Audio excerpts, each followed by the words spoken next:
Dalam bahagian terakhir di bawah prinsip integriti, kita akan melihat topik-topik berikut: polisi pendedahan korporat kumpulan PPB, pematuhan terhadap undang-undang, peraturan dan polisi syarikat, dan akhir sekali, prosedur aduan dan pemberitahuan maklumat. Pertama, mari kita lihat tentang polisi pendedahan korporat kumpulan PPB. Polisi pendedahan korporat ataupun Corporate Disclosure Policy adalah terpakai kepada pengarah dan kaki tangan kumpulan PPB. Objektif polisi ini adalah seperti yang berikut. Pertama, ialah untuk memberi panduan dan kesedaran tentang kewajipan dan amalan pendedahan maklumat kumpulan PPB. Kedua, ialah untuk memberikan panduan dalam menyebarkan maklumat penting atau sensitif ketika berurusan dengan pihak berkepentingan, contohnya pemegang saham, penganalisis kewangan, media, pengawal sedia, komuniti pelabur dan pihak berkepentingan lain. Ketiga, ialah untuk memastikan pematuhan kepada semua undang-undang dan peraturan yang berkenaan mengenai pendedahan maklumat. Dan akhir sekali, untuk membina hubungan baik dengan komuniti pelabur untuk memupuk kepercayaan dan keyakinan. Secara amnya, tiada individu lain boleh bertindak sebagai jurucakap kumpulan PPB selain dari jurucakap yang telah diberi kuasa, iaitu jurucakap utama dan jurucakap sekunder. Mari kita lihat rajak ini. Pertama, jurucakap utama boleh berkomunikasi dengan pelabur, memberikan maklumat, data dan analisis, serta menjawab soalan mengenai aspek operasi dan keadaan kewangan, prospek masa depan dan strategi kumpulan PPB. Mereka juga boleh membincangkan perkara yang berkaitan dengan tablik urus dan pengurusan kumpulan PPB, produk dan perkhidmatannya, dan inisiatif lain yang berkaitan dengan operasi kumpulan PPB. Manakala, jurucakap sekunder hanya boleh berkomunikasi dengan pelabur berkaitan dengan bidang tanggungjawab khusus mereka di dalam kumpulan PPB, melainkan mendapat kebenaran dari jurucakap utama.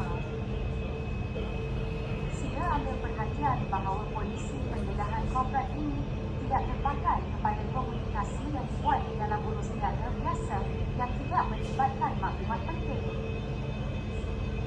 Untuk maklumat lanjut, sila rujuk pada polisi pendedahan korporat tersedia di laman web korporat PPB Group Berhad di bawah tablik urus dan kemampanan. Seterusnya, mari kita lihat tentang pematuhan undang-undang, peraturan dan polisi syarikat. Kumpulan PPB komited untuk menjalankan perniagaannya dengan mematuhi semua undang-undang dan peraturan tempatan yang terpakai kepada perniagaannya. Sebagai kaki tangan kumpulan PPB, anda juga dikehendaki mematuhi semua polisi dan prosedur kumpulan PPB, termasuk polisi-polisi yang telah diterbitkan berdasarkan yang berikut: kehendak-kehendak penyelarayan bursa manusia, Akta Pencegahan Pengubahan Wang Haram, Pencegahan Pembiayaan Keganasan dan Hasil daripada Aktiviti Haram 2001, Akta Suruhanjaya Pencegahan Rasuah Malaysia 2009, Akta Perlindungan Data Peribadi 2010, Akta Persaingan 2010 dan Akta Anti Gangguan Seksual 2022. Untuk maklumat lanjut mengenai polisi-polisi kumpulan PPB, sila layari laman web korporat PPB Group Berhad dan lihat di bawah tablik urus dan kelestarian. Akhir sekali, mengenai prosedur aduan dan pemberitahuan maklumat. Kumpulan PPB telah mewujudkan prosedur aduan dan saluran pemberitahuan maklumat. Semua kaki tangan dan pihak luar adalah digalakkan untuk melaporkan isu-isu berkaitan etika dan integriti, hak asasi manusia, pelanggaran undang-undang atau peraturan dan termasuk amalan perniagaan yang tidak beretika. Aduan dan laporan boleh dilakukan tanpa rasa takut kerana kumpulan PPB ada mekanisme untuk melindungi orang yang membuat laporan secara jujur.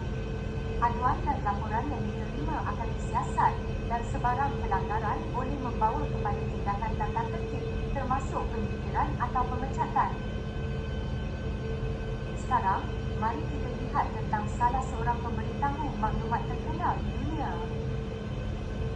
Edward Snowden atau nama penuhnya Edward Joseph Snowden dilahirkan pada 21 Jun 1983 di Elizabeth City, Amerika Syarikat. Beliau merupakan bekas pekerja dan subkontraktor bagi agensi bersikap pusat CIA yang dikenali atas tindakan mendedahkan maklumat sulit berprofil tinggi di Agensi Keselamatan Negara NSA Amerika Syarikat bagi tahun 2013 kepada orang ramai. Selain itu, Snowden juga telah membongkarkan banyak program pengintip global di bawah agensi tersebut dengan kerjasama syarikat telekom yang telah menimbulkan banyak kerisauan orang ramai terhadap sistem keselamatan negara serta privasi peribadi yang berkaitan dengan pembangunan teknologi semasa. Kisah bekas ejen CIA itu dalam menunjukkan dunia. Namun begitu, ada juga pihak yang menganggap Snowden sebagai pengkhianat apabila beliau disyaki memainkan peranan dalam membocorkan dokumen NSA. Beliau yang digelar sebagai whistleblower menjadi individu yang paling dikehendaki Amerika Syarikat selepas kenyataan beliau yang dikeluarkan The Guardian pada satu ketika dahulu.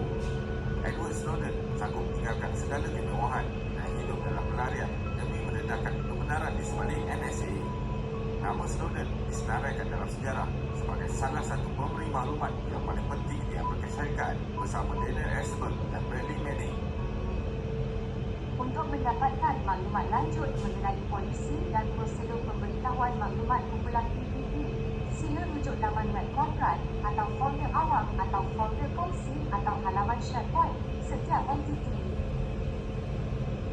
Seterusnya, kita akan melihat pada memanfaatkan integriti dan nilai etika kumpulan